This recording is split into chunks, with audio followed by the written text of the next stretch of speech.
बहुत समय पहले की बात है। एक छोटे से गांव में रूपा और माला नाम की दो सुंदर और युवा लड़कियां रहती थी। उनकी उम्र 20 से 22 वर्ष के बीच थी। दोनों बचपन से ही एक दूसरे के साथ बड़ी हुई थी, इसलिए उनमें बहनों जैसा गहरा प्रेम था।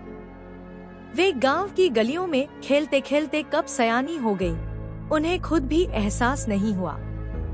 अब जब भी वे किसी विवाहित जोड़े को साथ देखते, उनके मन में एक अजीब सी हलचल होने लगती।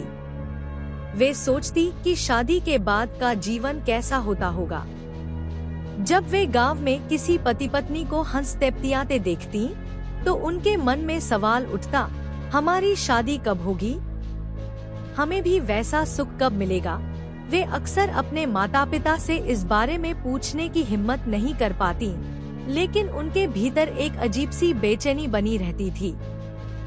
रूपा और माला के घर के पास ही सुनीता भाभी का घर था। वे हाल ही में ब्याह कर इस गांव में आई थी।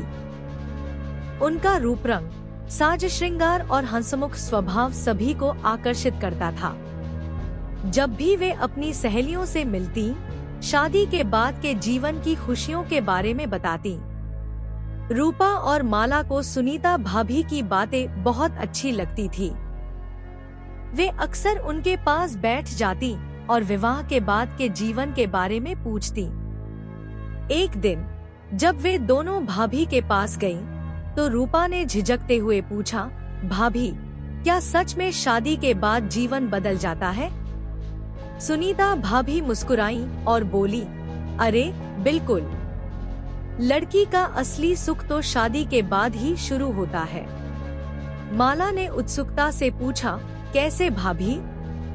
भाभी ने थोड़ा मुस्कुराते हुए कहा, देखो, एक लड़की को पूरा करने वाला उसका पति होता है। बिना पति के लड़की का जीवन अधूरा होता है। रूपा ने झट से पूछा, लेकिन क्यों भाभी? क्या लड़की अकेले खुश नहीं रह सकती?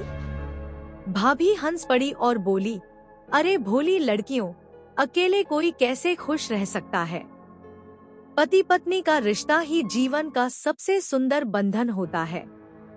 जब कोई तुम्हें अपने सीने से लगाकर तुम्हारी परवाह करेगा, जब तुम्हें कोई बाहों में लेकर स्नेह देगा, तब तुम्हें असली सुख का एहसास होगा। भाभी की बातों का रूपा और माला के कोमल मन पर गहरा असर हुआ। वे जब भी अकेले बैठती, शादी के बाद मिलने वाले सुखों के बारे में सोचने लगती। इसी बीच गांव में एक नई खबर फैली। गांव के पास वाले आश्रम में एक युवा और तेजस्वी साधु आकर ठहरे थे। कहा जा रहा था कि वे बहुत सुंदर और आकर्षक थे और उनके पास अपार ज्ञान था। गांव के लोग उनकी चर्चा करने लगे। रूपा और माला ने भी यह खबर सुनी और उनके मन में जिज्ञासा जागी। माला ने उत्साह से कहा, रूपा, यह साधु सच में बहुत सुंदर और जवान है। गांव की औरतें भी उनकी सुंदरता की चर्चा कर रही हैं। हमें भी जाकर देखना चाहिए। रूपा ने भी हामी भर दी, हाँ, कल ही चलते हैं। अगले दिन जब वे दोनों आश्रम पहुंची, तो उन्होंने देखा कि साधु के पास गांव के कुछ लोग पहले से ही बैठे हुए थे। वे दूर खड़ी होकर साधु को देखने लगी। साधु की उम्र लगभग 28 से 30 वर्ष रही होगी।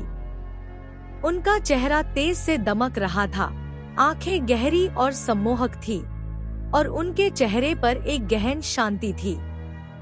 रूपा ने धीरे से माला से कहा, सच में यह तो बहुत सुंदर है। भला ऐसा कोई कैसे सन्यासी बन सकता है? माला ने भी सहमति में सिर हिलाया, काश इनसे हमारी शादी हो सकती। कुछ देर बाद जब गांव के लोग वहां से चले गए, तब वे दोनों धीरे धीरे साधु के पास गईं और प्रणाम किया। साधु ने शांत स्वर में कहा, बोलो वत्स, क्या पूछना है? माला ने बिन कहा, हम तो बस आपको देखने आए थे। साधु कुछ समझ नहीं पाए और प्रश्नवाचक दृष्टि से उनकी ओर देखा। रूपा ने मुस्कुराते हुए कहा, आपकी सुंदरता और जवानी देखने आए थे। बस इतना कहकर दोनों लड़कियां खिलखिलाते हुए वहां से भाग गई। साधु यह देखकर आश्चर्य में पड़ गए। रात भर दोनों ने इस बारे में सोचा कि कैसे वे साधु को अपने मोहजाल में फंसा सकती हैं। अगली सुबह रूपा अकेले ही आश्रम की ओर चल दी। उसने हल्का गुलाबी रंग का घाघरा पहना, कमर में घुंघरू वाली करधनी बांधी और माथे पर छोटी सी लाल बिंदी लगाई। जब वह आश्रम पहुंची तो उसने देखा कि साधु ध्यान में बैठे थे। वह धीरे धीरे उनके पास गई और कोमल स्वर में बोली, स्वामी जी, क्या मैं आपसे कुछ पूछ सकती हूँ? साधु ने अपनी आंखें खोली और उसे देखा। उनकी दृष्टि गहरी थी लेकिन उनमें कोई भावनात्मक हलचल नहीं थी। रूपा ने नकली संकोच दिखाते हुए कहा, स्वामी जी, आपने गृहस्थ जीवन क्यों नहीं चुना? क्या आपको कभी प्रेम की अनुभूति नहीं हुई? साधु मुस्कुराए और बोले, प्रेम त्याग में भी होता है वत्स। संसारिक प्रेम क्षणिक है लेकिन आत्मिक प्रेम शाश्वत है। रूपा को यह उत्तर पसंद नहीं आया। उसने और अधिक कोमलता से कहा, परंतु स्वामी जी, यदि कोई स्त्री किसी पुरुष से प्रेम करे तो क्या वह प्रेम गलत है? साधु ने गहरी सांस ली और बोले, प्रेम यदि निश्चल हो तो वह गलत नहीं, लेकिन यदि उसमें वासना हो तो वह केवल आकर्षण मात्र है। रूपा को पहली बार किसी पुरुष से अस्वीकार मिलने का अनुभव हुआ। वह झेंप गई और धीरे से वहां से लौट आई। अगले दिन माला ने भी कोशिश की लेकिन वह भी असफल रही। अब साधु को यह स्पष्ट हो गया कि ये दोनों युवतियां उन्हें अपने मोहजाल में फंसाना चाहती हैं।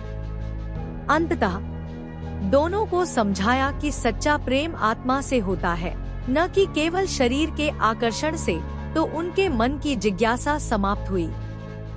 दोनों ने साधु के चरणों में गिरकर क्षमा मांगी और संकल्प लिया कि वे अपने जीवन को सही दिशा में ले जाएंगी।